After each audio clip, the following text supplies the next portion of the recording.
that is all I have to say about the Matilda movie on Netflix. Oh my gosh. What I have just witnessed might just be a masterpiece. It might just be as good as The Sound of Music. It might just be as good as Mary Poppins. Okay, maybe that's taking it a bit far, but you guys know what I mean. Welcome back, and today I am talking about the Matilda movie. Make sure to like, subscribe, and comment, and let's get into the video. So, if you guys didn't know, Matilda is a musical that has now been turned into a movie musical, which is based upon the book that then got turned into a movie, that then got turned into a musical, and then got turned into a movie musical. So it's got a huge history. I'm a huge fan of the Broadway musical. It was the first show I saw in New York.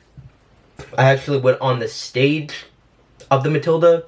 When Matilda was going on, I was able to go on the stage. So that is the first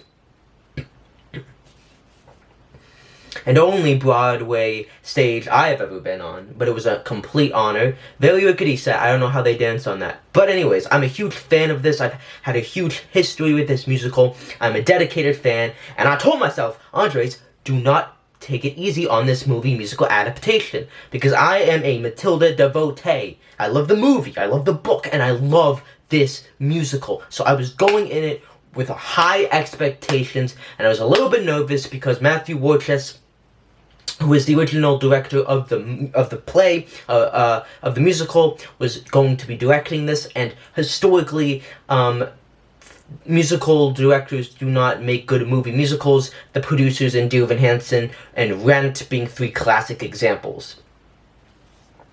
But oh my god, Matthew Warchus and John M. Chu, who directed In the Heights, these two guys are geniuses. These two are the only two that should be allowed to do movie to musical adaptations, because they are geniuses.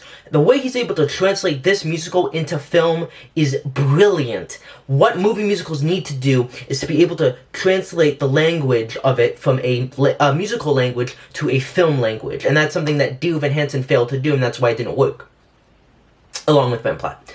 But anyways, the opening sequence was just stunning. I mean, I'm going to show you a picture of it. I don't want to put clips in because I don't know if it'll get copyrighted and the video might get blocked, but the opening number was just blew my mind away. The creativity of this film blew my mind. I was like, I never would have thought they would have done it that way, and it was so weird and strange, but it was such its own distinct thing, and it just worked. And you know a film is good when it opens up your mind and it makes you think on a whole new level, and it opens your creativity box tenfold. And it's exactly what this movie did. But by far, the opening number was my favorite part, especially when it transforms into this, fantasy sequence at the end. It was just mind-blowing, and the colors, the production design, you could tell that these were people that loved the book, that love and respect the material and Roald Dahl. And I was hesitant a little bit because the album came out before, and I thought it was good, but I was like, I feel like it would translate better into film, and 100% it does. The soundtrack does not do the movie justice at all. In fact, I think it deteriorates the quality because you really have to watch it visually, which is what is good, because there were some things that when I listened to it, I was like, that's a questionable choice, but then you have to see it visually, and that's the whole point of a movie, and they really understood that idea. And if you understand that idea, your movie musical is going to work. And Miss Trunchbull, who is played by Emma Thompson, fantastic. Not a great voice. She kind of talks a lot of it, but she really embodies the character super well, and she is amazing. And again, not Birdie Carvel, but amazing. A lot of the parents' lines and songs got cut. It's loud and telly, but I can understand that from a pacing perspective and the film perspective, those numbers wouldn't have worked, especially Telly. It's just disappointing to see, but again, I'm more than okay with stuff being cut out and stuff being added in to make it the best movie and film it can be, and it's exactly what they did, so I was okay with it, even though I was disappointed that they took out loud, because I think that could have worked. Also, the acrobat and the escapologist sequences are really cool. They're in a fantasy sequence. Again, uses the medium of film very well for that. CGI is terrible in this movie, except for the part where Magnus is made into chains. But I feel like all movie musicals are notoriously bad at CGI. The Greatest Showman being a huge example, and I think there was another example somewhere. But yeah, the CGI isn't their concern with the movie musical. When I grow up, oh my gosh. The way they did this, there's no swings in it, but they have the kids become like pilots and motorcycle riders, and they have the planes and the smokes coming out, and it's just brilliant. I actually got emotional and just got so excited because I was like, yes! You did it! You successfully came up with a completely creative new idea that elevated the material from here to here. I mean, I was mind blown. The Smell of Rebellion, I thought that was very cleverly done, especially when they're in the forest and in the woods. Quiet was done in such a beautiful way, and definitely could have been a boring number, but again, they use visual elements to make it work. My House was a beautiful number sung by Lashana Lynch. She was amazing as Miss Honey.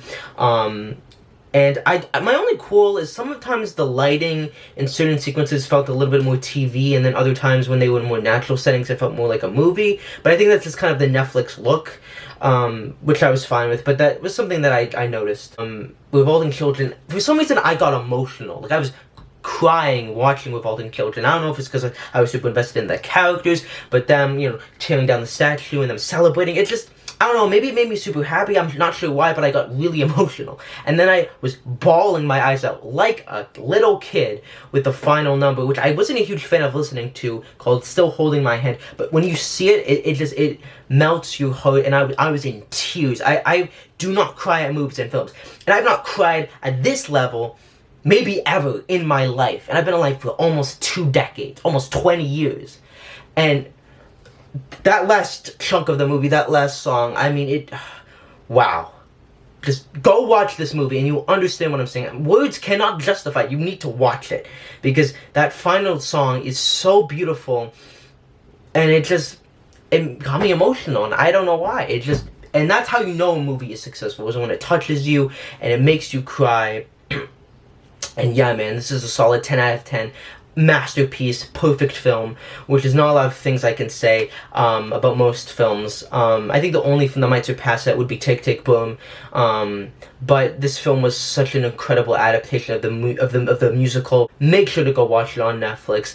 And if you can't watch it on Netflix, find another way. Just go and see this movie. Make sure to like, make sure to subscribe, make sure to comment, and I'll see you in the next video. Peace.